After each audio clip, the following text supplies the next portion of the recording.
I am Professor Michelle Holder. I teach in the economics department, and I will be introducing today Dr. Nina Banks, who is an associate professor of economics at Bucknell University. She's also an affiliated faculty member in women's and gender studies and in Africana Studies, a program that she co-developed at Bucknell. Her publications focus on social reproduction and migrant households, Black women and work, and the economics of the first Black economist in the U.S., Sadie Alexander. That's Sadie Alexander. That's the doctor.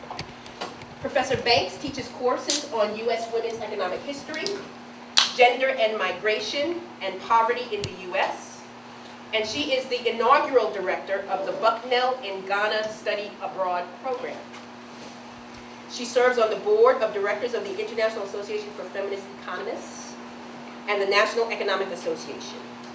She organized the first joint annual Freedom and Justice Conference of the National Economic Association, also known by its acronym NEA, and the American Society for Hispanic Economists, also known as ASHE. She received her doctorate in economics from the University of Massachusetts. Now that is Dr. Banks, Professor Banks, all her coordinates, and they're amazing, and they're outstanding. But allow me to personalize the story a little bit, as you've got some of my students, a lot of my students are here, you know I like to personalize things. So Nina is someone that I admire and I am indebted to, and that I try to model myself after for a couple of reasons.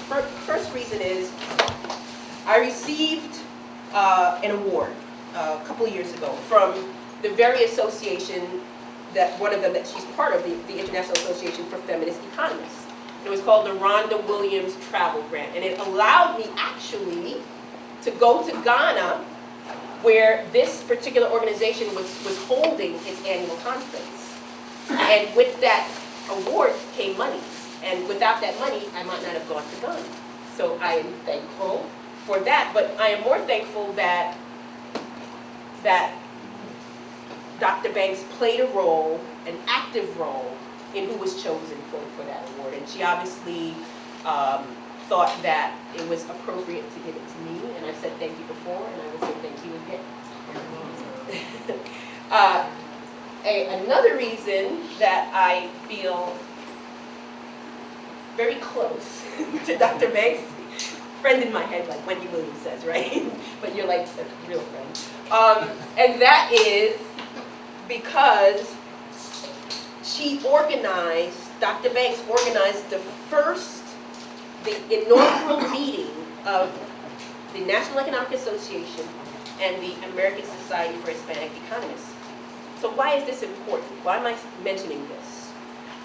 These are two established economics organizations in the U.S.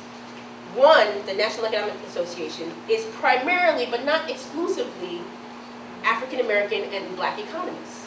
The other is primarily, but not exclusively, Latino and Hispanic economists. Now, we all know each other, right? But this was the first time that both groups were brought together for one conference. And Dr. Banks is a big reason that occurred. And I was there, and my colleague Griot was there. We were there the first year, and we were there this past August, the second year.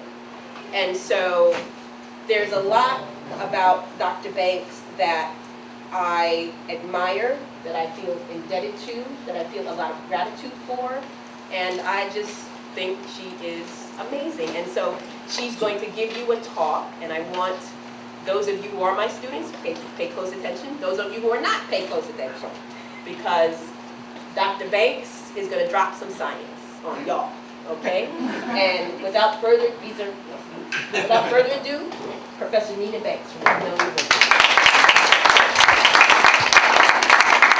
Thank you, Michelle, for that very gracious introduction. And the Rhonda Williams Prize that she received was very, very much well-deserved. I mean, she was just, an outstanding candidate for it. So to me, it was obvious that she should be chosen to receive it. And I'd like to thank all of you for coming out this afternoon and welcome you. I'd also like to thank both Griot and Michelle and other members of the economics department for inviting me to John Jay to talk about my research on Sadie Alexander. I don't get to do that very often, so it really pleases me to be able to do that. Especially as her work relates to the topic of economic justice. I'm going to talk for about 40 minutes or so, and then we'll have probably about a half an hour or so for Q&A. That's fine with you. For the past decade, I've been trying to recover and to analyze the economics of Sadie Tanner-Moselle Alexander. She was the first African-American economist. She got her degree in 1921. What I found is that she made it her life's work to try to improve the lives of Black Americans by challenging racial injustices and inequities. Now, Alexander first came to my attention about 15 years ago when I was teaching a course on African-American feminist thought. And I used an article that she wrote and published in 1930 it was an article on it dealt with the economic status of women. And I was amazed, really for two reasons. One, because the topic that she was dealing with in terms of women in the economy and gender in 1930 was something that economists were only starting to think about, feminist economists were only starting to think about 60 years later or so. Right? So she anticipated that in 1930. And the other reason why I was really surprised is because I had never heard her name when I was your age as an undergraduate in economics or even as a graduate student in economics. I learned about lots of white men, dead white men, but I'd never heard about this one dead Black woman. So, really astonishing to me. The research method that I'm using to recover her economics is not typical in economics. I'm doing archival research, and I'm sure many of you are familiar with that, especially if you've taken courses in history. And what that involves is sorting through very old documents. So I'm sorting through the letters and speeches that she left behind, which are stored at the archives of the University of Pennsylvania. And I'm analyzing all of these various documents from her writings and her life to try to piece together some sense of what she thought about economics and the approach that she took to doing economics. And she talked about these issues from the 1920s through the 1970s. It's also important to note that she was also very active in many organizations, civil rights organizations, civic organizations, and professional organizations, and that she played a prominent role in mid-century civil rights legislation. And yet, very few people know her name. And so that's why I'm trying to recover her writings and to restore her to the place in both economic thought and economic history. And what I've uncovered so far is that although Alexander was never employed as an economist, she continued her engagement with economics by incorporating economic history, economic theory, and concepts into her writings and her speeches. For over 6 decades, nearly all of her speeches were about the economic problems confronting Black men and women and the ideas that she developed in order to improve the condition for African Americans. My sense is that Sadie Alexander and Mary McLeod Bethune were the two most important Black women in the U.S. in the 3 decades leading up to the mid-20th century. And again, very few people know her name. So I want to talk a little bit about Sadie Alexander's life, spend about 10 minutes or so talking about this extraordinary woman, and then moving on and talking about her approach to economics and how it relates to conditions, Black life then and now. Sadie Tanner-Moselle was born in 1898 in Philadelphia, Pennsylvania. Both sides of her family, the Moselles and Tanners, were part of the city's old Black elite class. They were very accomplished. Her father, Aaron Moselle, was the first African American to graduate from Penn's law school. In fact, she had a number of people in her family who were connected to the University of Pennsylvania. A year after Sadie Moselle was born, however, her father left his wife and 3 children. And so her mother, Mary Tanner-Moselle, began to suffer from embarrassment and experience economic and also some emotional problems as a result of the desertion. So she moved her family to live with her sister and her brother-in-law in Washington, D.C. So Sadie spent the bulk of her childhood moving back and forth between Washington, D.C. and Philadelphia. While living in Washington, D.C., Moselle attended the prestigious all-black M Street High School. And it was at M Street that she was exposed to the ideas of leading black scholars and activists at the time, such as W.E.B. Du Bois, Mary Church Terrell, and Carter Woodson. And Carter Woodson in particular had a tremendous impact on shaping her thinking and the approach to economics that she eventually took. Moselle graduated in 1915 from the M Street School, and then she moved back to Philadelphia in order to attend the University of Pennsylvania. She did not want to attend Penn, but her mother insisted that she attend Penn because of the family's connection to the university. Sadie wanted to attend Howard University instead. Sadie acknowledged the importance of the content of her education when she later said that her education in black history at the M Street School gave her confidence that she could succeed at the University of Pennsylvania. And that confidence was greatly needed since Sadie experienced tremendous racial exclusion and isolation during both her undergraduate and her graduate years at the university. She was shunned by her white classmates during the entire 3 years when she was an undergraduate. She finished in 3 years and she graduated with honors. She also experienced the indignities of restaurants in the University of Pennsylvania area that refused sit-down service to black students. They could buy their food, but they weren't permitted to sit down and eat in the establishment. So she said that black students, instead of putting up with this indignity, would simply bring their lunches to school. These were some of the incidents of discrimination that served as a catalyst for her lifelong activism against racial oppression in the U.S. At Penn, unlike the M Street School, black history and black experiences were distorted and disparaged. Many, many, many years later, Alexander recalled, and I'm talking about her in terms of her married name Alexander later on, but prior to that time I've used the name, her birth name, Moselle. But many years later, Alexander recalled an incident of racial oppression that had a profound impact on the development of her approach to economics. So as an undergraduate, in the very first day of a sociology class, she said that a professor asked the students to list on board superior and inferior races and the reasons for their assessment. And so according to Alexander, the majority of white students in the class listed Americans as superior because they were white and accumulated wealth, and listed Negroes as inferior because they were black, were the poorest race, and a bunch of parasites. She also said that some of the black students even listed Negroes as inferior. Despite the obstacles that Moselle confronted at Penn as an undergraduate, she went back to the university to study economics at the graduate level.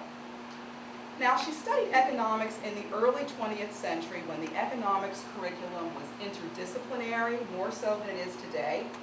And the curriculum often included courses in history and sociology, and this allowed her to have a very keen understanding of how social systems operate.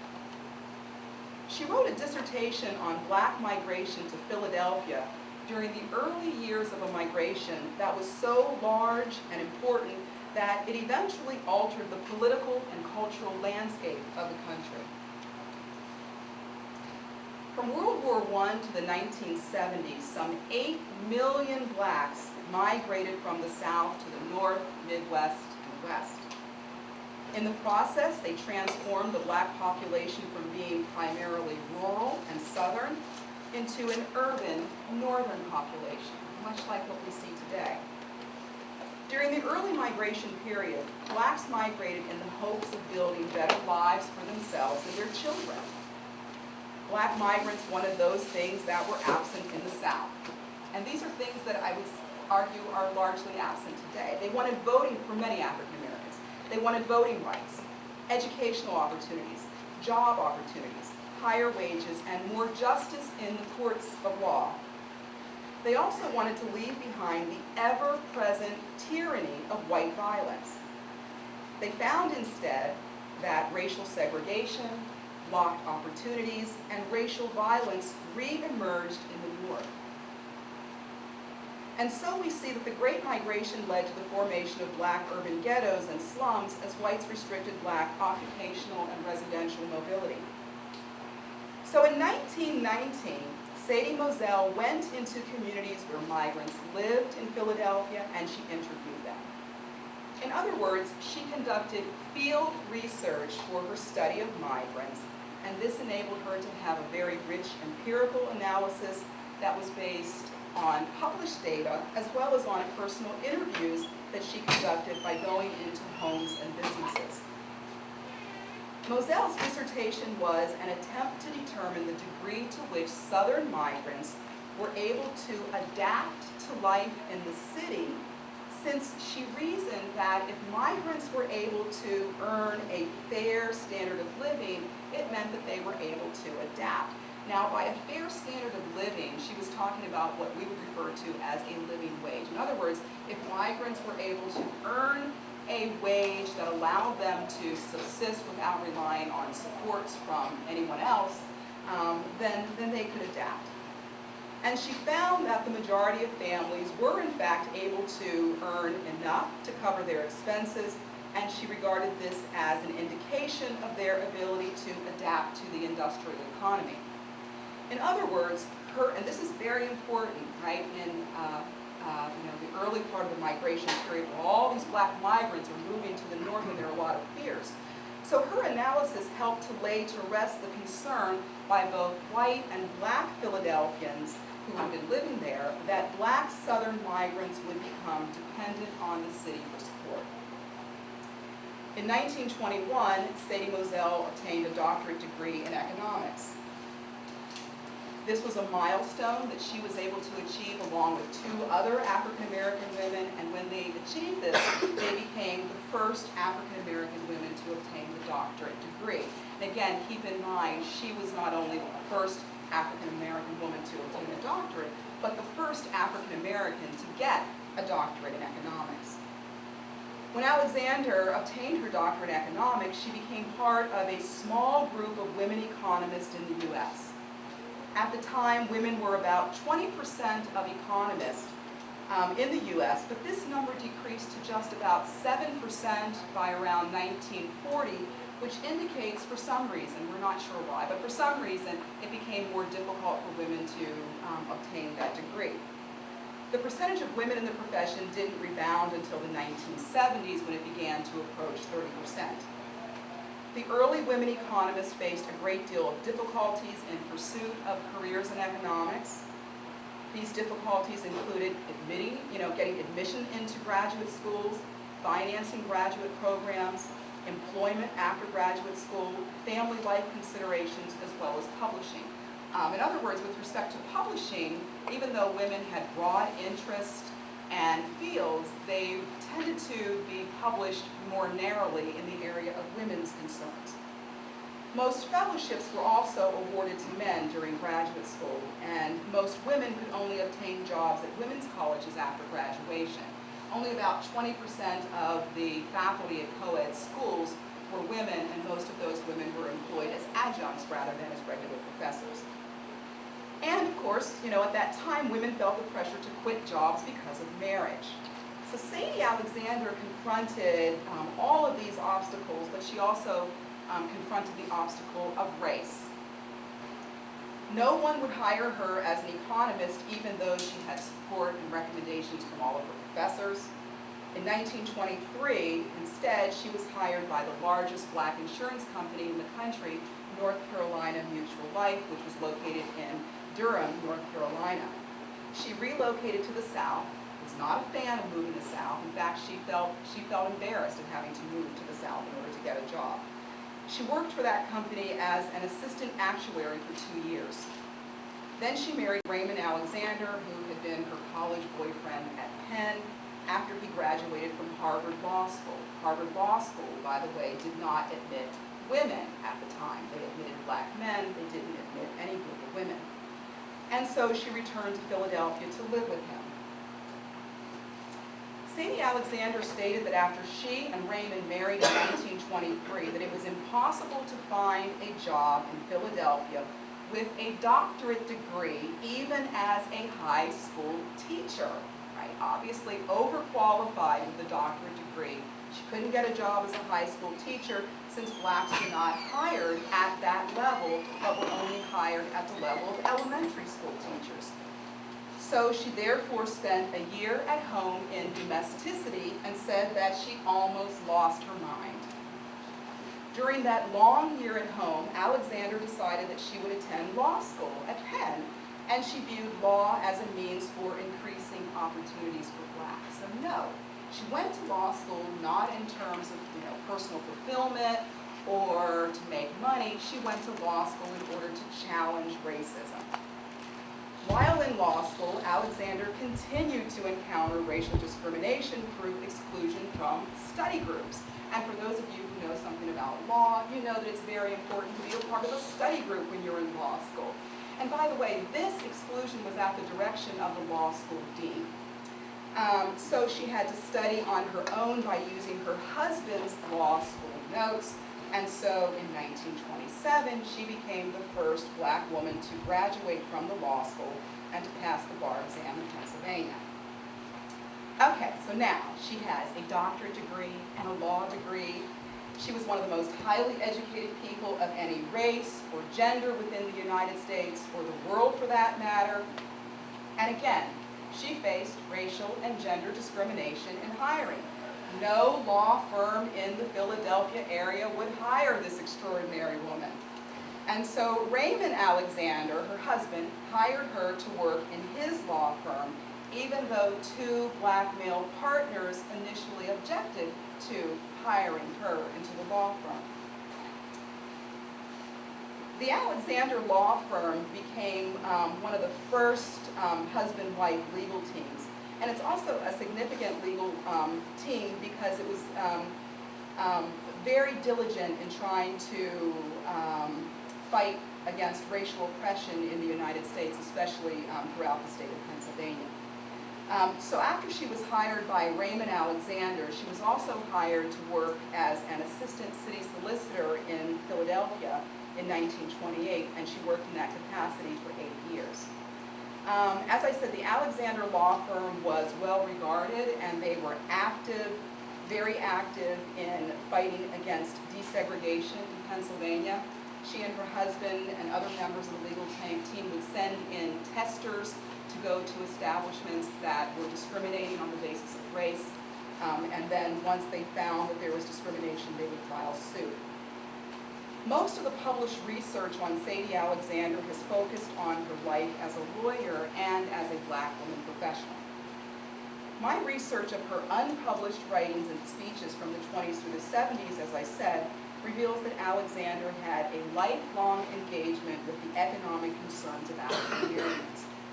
So I want to turn now to the ways in which Alexander continued to do economic work even though she was not employed as an economist, and then discuss what this reveals about black lives then and black lives now. There were three major influences for Alexander's approach to economics. One, notions of black inferiority. Two, religion. And three, black women's role within the community. Alexander experienced racism, as I said, at the University of Pennsylvania, and she also witnessed the extent of racism when she moved south in order to work after graduate school. The incident in her sociology class on black inferiority left a lifetime imprint on her thinking. She was still talking about that incident in the 1970s, even though it occurred in the 19-teens. Alexander believed that the role of education in the U.S. was to convey to whites the superiority of their race and to convey to blacks the inferiority of their race. That's the role of education, she said, so that whites would come away thinking that they were superior and blacks come away from it believing that they were inferior. Her extensive knowledge of black history from her high school education at M Street, however, provided her with knowledge about the role of blacks in U.S. history. Therefore, her early speeches in the 1920s and the 1930s emphasized the contribution of black people to the Americas as a way of countering widely held beliefs that were used to justify racial dominance and oppression. Alexander gave many speeches to black audiences with the theme of black accomplishments to the political economy in order to foster black pride and to urge her audiences to take action against oppressive practices. Her writings on the ways in which racial beliefs circumscribed the lives of blacks were within the tradition of earlier black women activists of the 19th century, such as Ida B. Wells, who challenged the belief about black cultural inferiority at the Chicago World Fair in 1893 by publishing a pamphlet about black contributions. And this is a picture of the pamphlet that Ida B. Wells put together for the World Fair of 1893, which documented the extensive contributions that African Americans had achieved in the very short period of time since the end of slavery. In the 1920s, Alexander discussed the detrimental impact of racism on black thought and self-perception, stating that, quote, "As a race, our minds have been enslaved, even if the chains of bondage have been removed from our physical bodies," end of quote. She attributed this bondage to underestimating the role of blacks in U.S. history, and she therefore spoke to the audience about black contributions. In an address on Negro Achievement in 1936, Alexander celebrated black accomplishments in ownership of assets, productive contributions to the nation, and in educational gains. The speech expressed black pride in these endeavors and cast black accomplishments within the context of the ongoing oppression of black Americans. In other words, even though black Americans had achieved some gains, many of which were impressive, overall black Americans as a group still experienced racial oppression and exclusion. In other words, it sounds very similar to the contemporary discussion of post-raciality. It's worth noting that Alexander did not ground her public arguments for citizenship rights around the need for African Americans to prove their moral or economic worth to whites. Instead, she demanded full inclusion in American life for blacks because they were entitled to it as citizens. As such, she was a vocal critic of New Deal policies that she believed did not provide sufficient relief to blacks. Alexander's determination to challenge racial exclusion was also influenced by her religious beliefs and by expectations about black women's activism. Her grandfather was Bishop Tanner in the AME Church, and African American religious teachings to which Alexander was exposed encouraged social responsibility to the poor and the needy. Within the black church, social responsibility to the needy has meant providing for people's material needs as well as challenging social structures that impinge upon black freedom and justice. Moreover, black female identity in the U.S. historically has been tied to the needs of the black community, and black women have been socialized to build black community institutions. In the late 19th century and the early 20th century, when Alexander was a young woman, black women were socialized to excel in their educational training and to use their education for the advancement of black Americans as a group by providing training programs and social service activities. These services were especially urgent during the early 20th century when racial violence and hostility swept the nation as angry whites reacted to the presence of black migrants who they believed were competing against them for jobs, housing, and even in the political realm. And what's also significant about this period of time is that blacks fought back. And they fought back against racist notions of their proper place and space within the racial hierarchy. So I'm going to show you a number of slides, many of which are disturbing because they include images of lynchings, before going back and talking about Alexander's approach to economics, because this is the climate during which she crafted her arguments about the concerns of black Americans and her proposals for dealing with those concerns. So she wrote a dissertation on black migrants in the early period of a migration, as I said, which went roughly from 1916 until 1970 or so. And so the early period of migration is a period where blacks were moving from the South, really for the first time in our history. African Americans were able to move in large numbers from the South because of conditions in the South, but also because of demand for their labor in the North because of World War I. And so whites who were working in the industrial sector left to take to fight overseas. Black men are also leaving, but large numbers of blacks who had been in the South were finally able to get jobs in the industrial North, these coveted jobs for which they had previously been excluded. All right, so World War I is very important to the events that take place, not only in terms of the demand for black labor, 1916, but also what happens after the war ends and white soldiers return and want to reestablish white supremacy in the communities that they've left. And black soldiers who are returning, who've been fighting against fascism overseas and are in no mood to put up with fascism at home. So we've got all of these things taking place during this period of time. Okay, so in terms of the slide, the first set of slides refer to events that began in May of 1917 in East St. Louis. And so 3,000 white union members marched in protest against black migrants who they believed were taking their jobs, a threat to their jobs. And they went on a murderous rampage. And in July, that rampage culminated into 4 days of mob violence, where whites set the homes of black residents to fire, and then when black men, women, and children fled their homes, they were shot. Some people were burned alive. In all, over 200 African Americans were murdered, and 6,000 blacks were left homeless and ended up having to flee the city. What's also significant about this earlier mob violence that occurred is that it led to one of the earliest mass mobilizations of African Americans in protest of black violence. And so 10,000 African Americans marched in New York City against racial violence.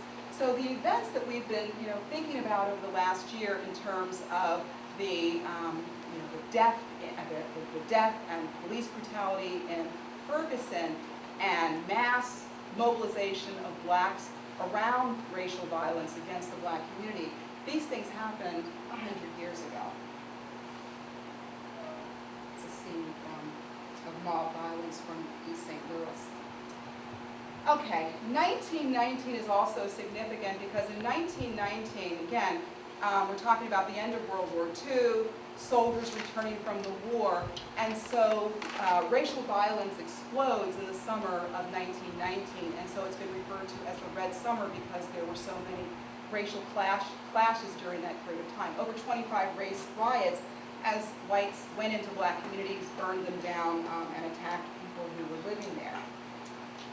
Okay, so the Omaha, this is a famous depiction of a lynching that occurred in 1919 in Omaha, and I'm showing it because when we think about lynchings, I think we tend to think about it in terms of the South, but lynchings also spread north as well. And this was tied to, this was the lynching of Will Brown. thousands of whites are marching in protest. Another lynching that occurred in 1920, Duluth, Minnesota. And this is a lynching of 3 black men who worked for a circus that was in town. With many of the lynchings, there was an allegation that a black male or males had attacked or assaulted a white female. And in these particular cases, those charges were not substantiated, but it led to a great deal of anxiety on the part of whites, and then this anxiety spread out into mob violence. And that's what happened in the case of Duluth, Minnesota.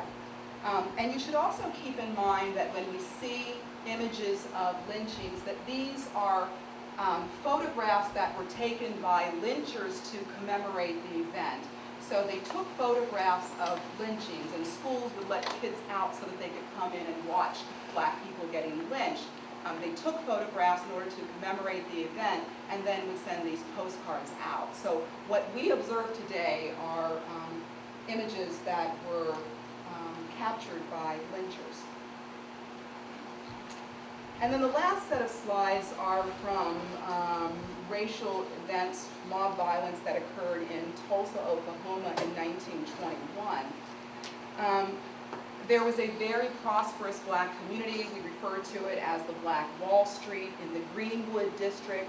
You can read some of the statistics there, over 600 black businesses. Very, very prosperous, the most prosperous black community in the country. And again, this was precipitated by the suggestion that something had happened to a black female who was in an elevator, and there was a black male. No one really knows what happened. And so he was arrested. A mob of white men went to the courthouse to lynch him, but black men organized in opposition to that. And so it eventually led to a very large race riot. And in the end, it left 10,000 black residents homeless. 10,000 black residents. 35 city blocks were destroyed, and many blacks were killed in the process. We don't have an exact count. It could have been anywhere as low as 50 to perhaps 200 or so. And interestingly enough, even though blacks did not cause this mob violence, 6,000 black residents were arrested.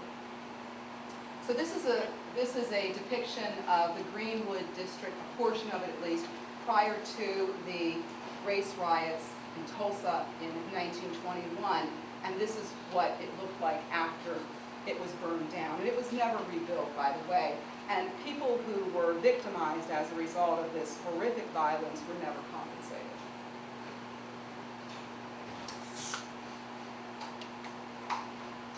And this is a scene, again, of black residents who were arrested, and here they are being marched through the streets.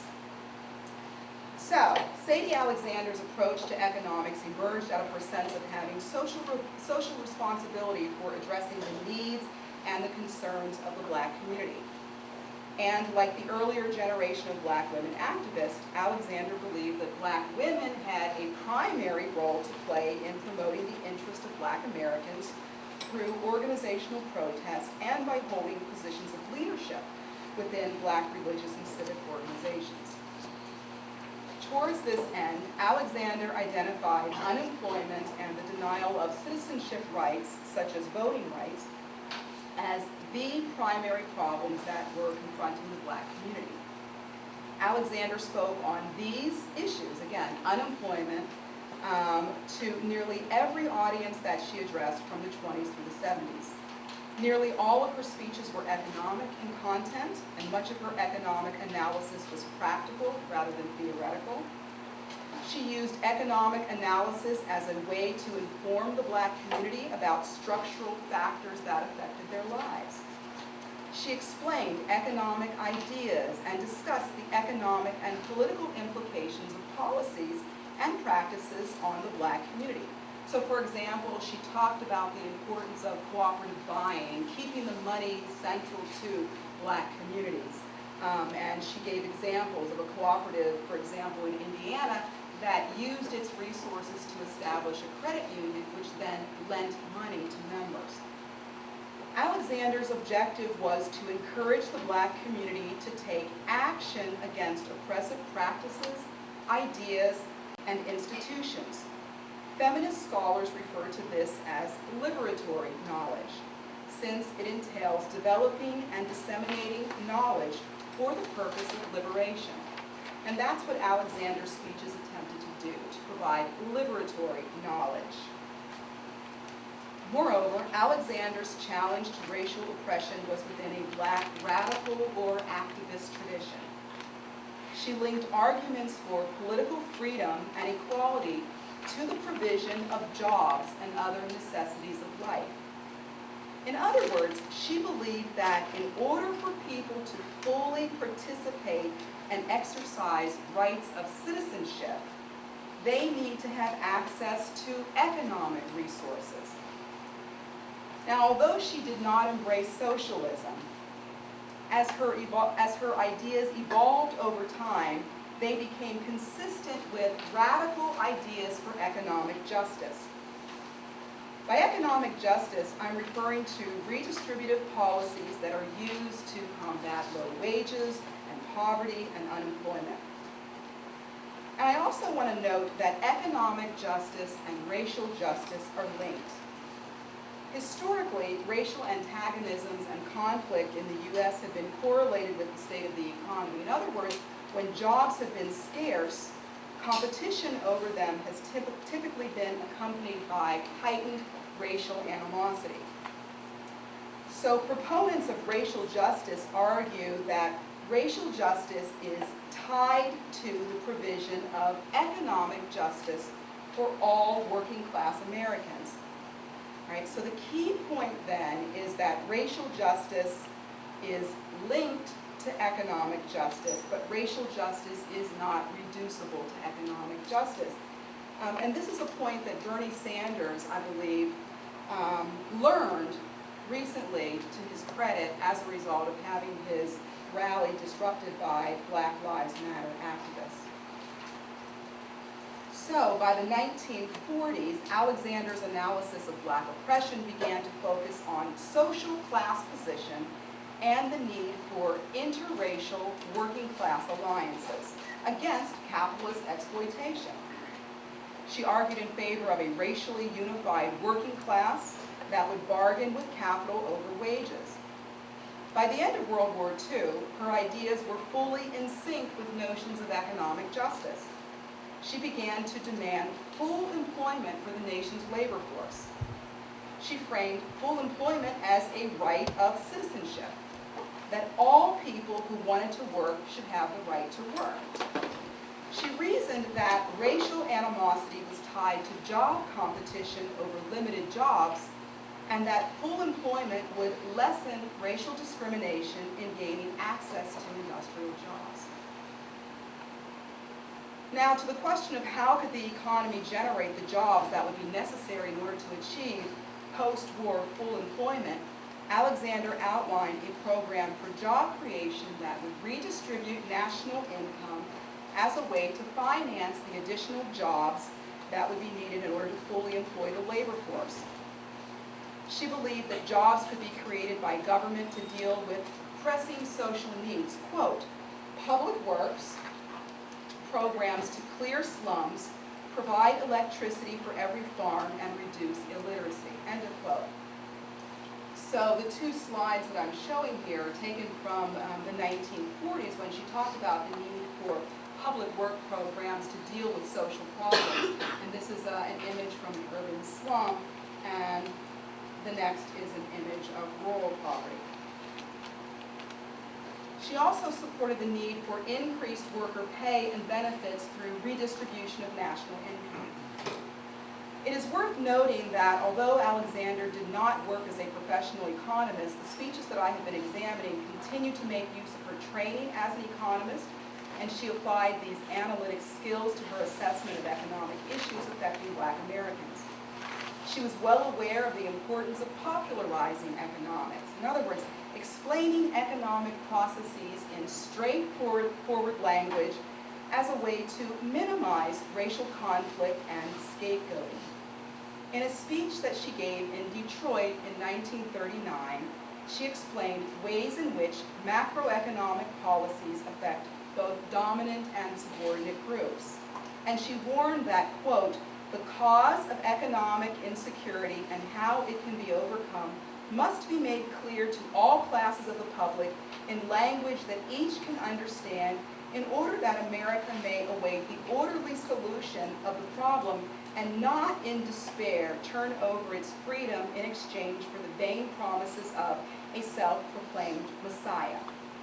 This speech was motivated by the rise of fascism and Hitler in Germany and Alexander's fear that racial minorities in the U.S. would be subjected to increased racial oppression as unemployed whites lashed out against more vulnerable groups. And again, it's very relevant, I think, to current discussions that we're having today in light of some of the comments that Donald Trump, for example, has made about unauthorized immigrants from Mexico and Guatemala, his in particular about Mexican immigrants. Sadie Alexander's method of practicing economics through public speeches was not in the traditional avenues of the academy or in the public or private sectors.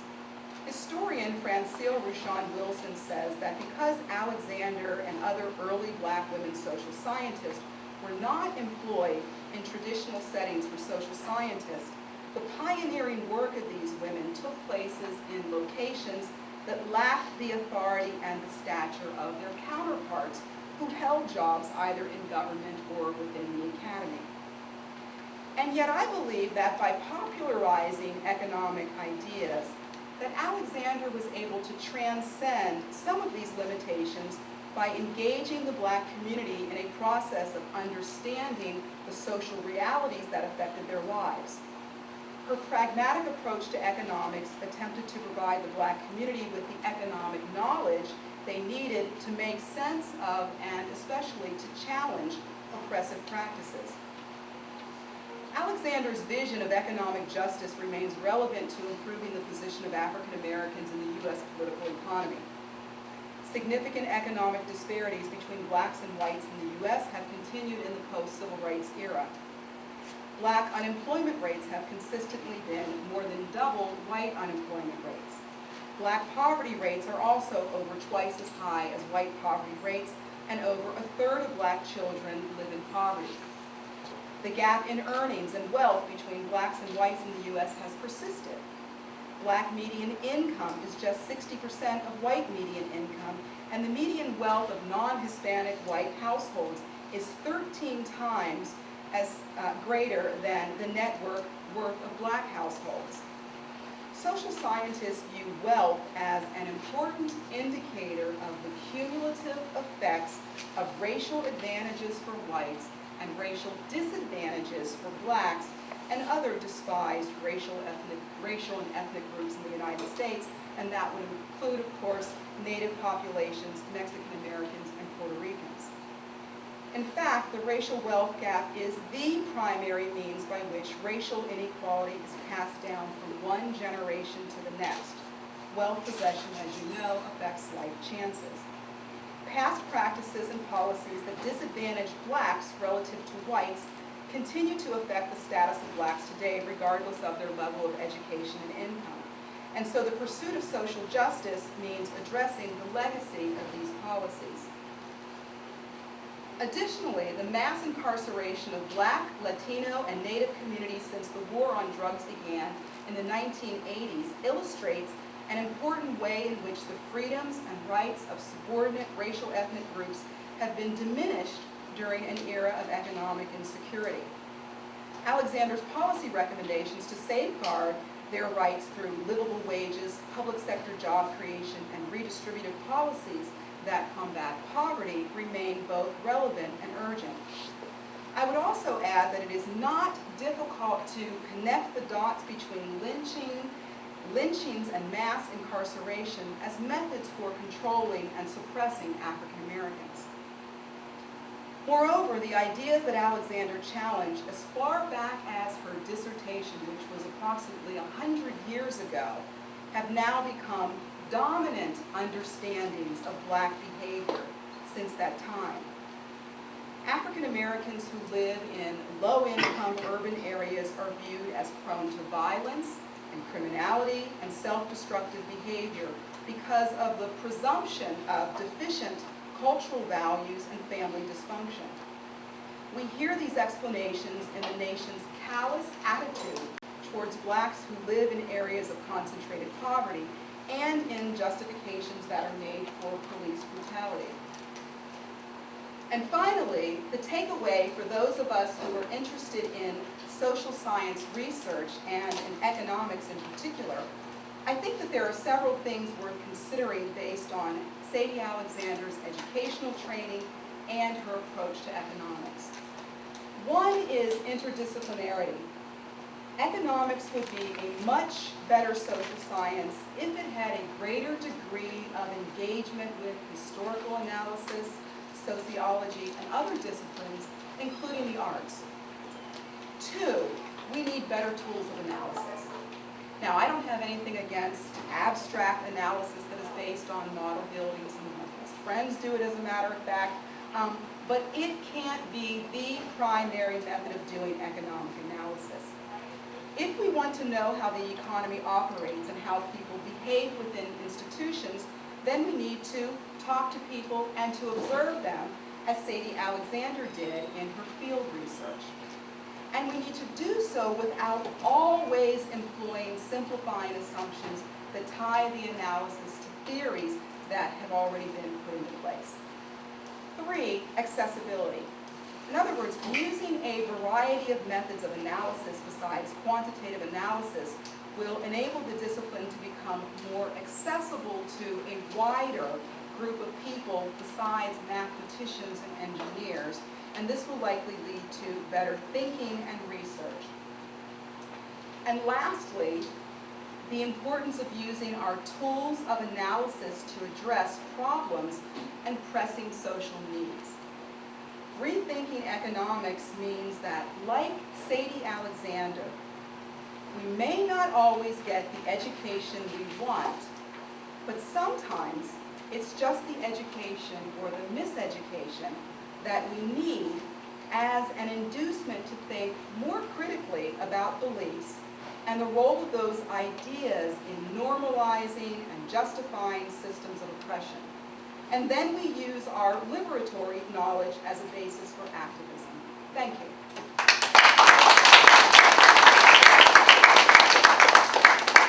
So, Dr. Banks, a lot of our students have passed at 2:50, and some of the professors here also have to 2:50. So we only have about 5 minutes for Q&A. We're going to end at right. We're going to end at 2:45. Is that actually our fault? We should have told you that. So, any questions? It's open to the floor. Did I overwhelm you? It is very high. It is very high. I was going to ask, so a lot of people think like the Black Lives Matter movement now is like a form of terrorism. So what do you think would change your mind? I'm sorry. You said there are people who think that the Black Lives It's Matter. like they're terrorism, but like ISIS. It's like they're like cop blacks sometimes. So what do you think would change people's minds according to Sadie's views? That's a great question. I think knowing the history is important, right? So the Black Lives Matter movement, by the way, is a movement that was established by black women, 3 black women. That is part of a long movement of black protest against injustice. So knowledge of Sadie Alexander's activism and the activism of other African Americans in large numbers, I think, is important to know in order to challenge that notion that black protest is somehow linked to terrorism, or that this is exceptional because it's not. Right? So mass mobilization of African Americans has happened throughout the 20th century, and this is the latest iteration, and it's very long overdue.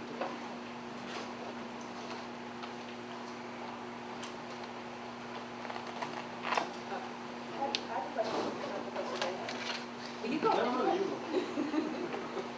So, are we to assume that Sadie Alexander was the first black economist, period? So Yes. before even we had our first black Black or African American male economists? Yes, yes. You know, again, this is what it means to recover. We don't know a lot about these early economists, women as a group, even black men and women, the early economists. And so recovery means you go in and you do that time-consuming, painstaking work that is archival. It's not sexy. No one's going to give me money to do this work, by the way. And it's devalued work, unfortunately, within the profession because it's not number crunching, but it's really important. So those of us who do it, it's a labor of love, right? So we thought that George Haynes was the first black economist, but I realized as I was doing research on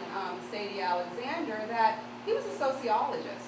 Now, he referred to himself as a social economist because he addressed economic issues. And again, interdisciplinary, right, in terms of the content of economics curriculum and sociology. But no, his degree was not in economics. She was the first, 1921.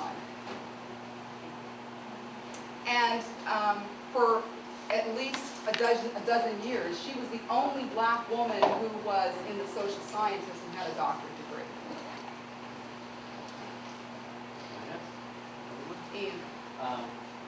I wonder, do we have a record of her opinions on debates at the beginning of the century and the end of the 19th century regarding, because you said that she's interested, for example, in employment and race justice, and it just reminded me of that famous speech of Booker T. Washington in 1895, the Atlanta Compromise, where he talks about, you know.